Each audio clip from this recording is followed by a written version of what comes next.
Hello, I'm Daniela Elana. In episode 95 of Historical Paranormal, we'll talk about the chilling history of murder and hauntings inside Los Angeles' Cecil Hotel. Nestled within the busy streets of downtown Los Angeles lies one of the most infamous buildings in horror lore, the Cecil Hotel.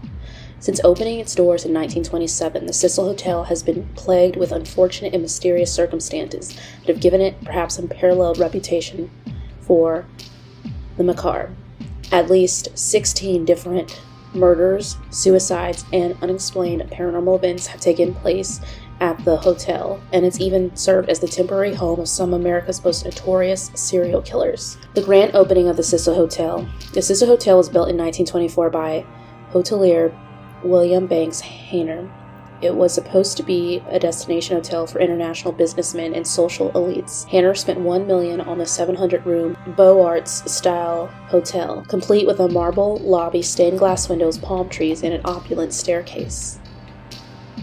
But Hayner would come to regret his investment. 2 years after the Cecil Hotel opened, the world was thrown into the Great Depression, and Los Angeles was not immune to the economic collapse. Soon enough, the area surrounding Cecil Hotel would be dubbed Skid Row and become home to thousands of homeless people.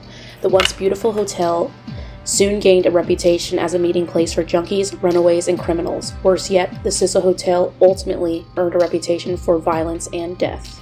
Suicide and homicide at the most haunted hotel in Los Angeles. In the 1930s alone, the Cecil Hotel was home to at least 6 reported suicides. A few residents ingested poison while others shot themselves, slit their own throats, or jumped out of the bedroom windows. In 1934, for example, Army Sergeant Louis D. Borden slashed his throat with a razor. Less than 4 years later, Roy Thompson of the Marine Corps jumped from the top of Cecil Hotel and was found on the skylight of a neighboring building. The next few decades only saw more violent deaths. In September of 1944, a 19-year-old Dorothy Jean Purcell awoke in the middle of the night with stomach pains while she was staying at the Cecil with Ben Levine, 38. She went to the bathroom so as to not disturb a sleeping Levine, and to her complete shock, she gave birth to a baby boy. She had no idea she was pregnant. Mistakenly thinking her newborn was dead, Purcell threw her live baby out the window onto the roof of the building next door. At her trial, she was found not guilty of murder by the reason of insanity, and she was admitted to a hospital for psychiatric treatment. In 1962, a 65-year-old George Gianni was walking by the Cecil with his hands in his pockets when he was struck to death by a falling woman. Pauline Oden, 27, jumped from her 9th floor window after an argument with her estranged husband, Dewey.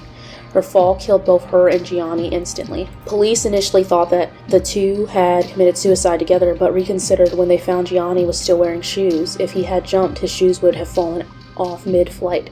In light of suicides, mishaps, and murders, Angelenos promptly dubbed the Cecil the most haunted hotel in Los Angeles. Cecil Hotel is also a serial killer's paradise. While tragic calamities and suicides have contributed heavily to the hotel's body count, the Cecil Hotel has also served as a temporary home for some of the grisliest murderers in American history. In the mid-1980s, Richard Ramirez, a murderer of 13 people, better known as the Night Stalker, lived in a room on top floor of the hotel during much of his horrific killing spree. After killing someone, he would throw his bloody clothes into the Cecil Hotel's dumpster and saunter into the hotel lobby either completely naked or only in underwear, none of which would have raised an eyebrow, writes journalist Josh Dean, since the Cecil in the 1980s was total and unmitigated chaos. At the time, Ramirez was able to stay there for a mere $14 per night, and with corpses of junkies reportedly often found in the alleys near the hotel, and sometimes even the hallways. Ramirez's blood-soaked lifestyle surely raised nary an eyebrow at the Cecil. Richard Ramirez was ultimately convicted of 13 counts of murder, 5 attempted murders, and 11 sexual assaults. In 1991, an Austrian serial killer, Jack Unterweger, who strangled prostitutes with their own bras, also called the hotel home. Rumor was that he chose the hotel because of its connection to Ramirez. Because the area around the Cecil Hotel was popular with prostitutes, Unterweger stalked those environs time and again in search of victims. One prostitute he is believed to have killed vanished right down the street from the hotel, while Unterweger even claimed to have dated the hotel's receptionist. Eerie cold cases at Cecil Hotel. And while some episodes of violence in and around Cecil Hotel are attributable to known serial killers, some murders have remained unsolved. To pick one of many, a local woman known around the area named Goldie Osgood was found dead in her ransacked room at the Cecil.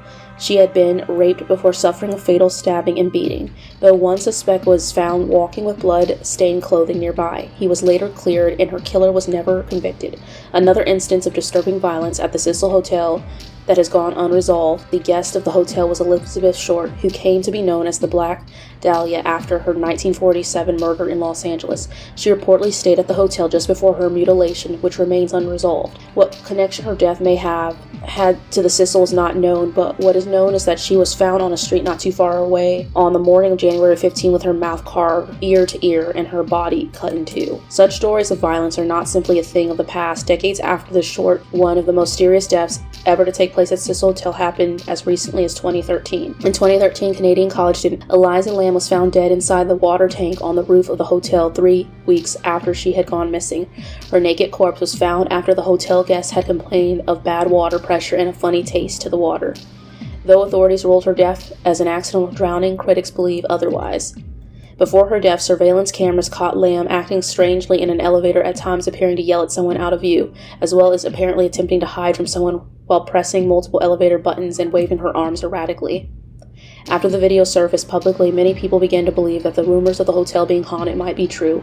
Horror aficionados began drawing parallels between Black Dahlia's murder and Lamb's disappearance, pointing out that both women were in their 20s, traveling alone from LA to San Diego, last seen at the Cecil Hotel, and were missing for several days before their bodies were found. Then, though these connections may sound, the hotel has nevertheless developed a reputation for horror that defines it. The Cecil Hotel today. The last body was found at the Cecil Hotel in 2015, a man who reportedly committed suicide, and ghost stories and rumors of the hotel's haunting swirled once more. The hotel even subsequently served as the chilling inspiration for a season of American Horror Story about a hotel that's home to the unimaginable murder and mayhem. But in 2011, the Cecil attempted to shake off its macabre history by rebranding itself as a stay-on-Main hotel and hostel, a $75 per night budget hotel for tourists.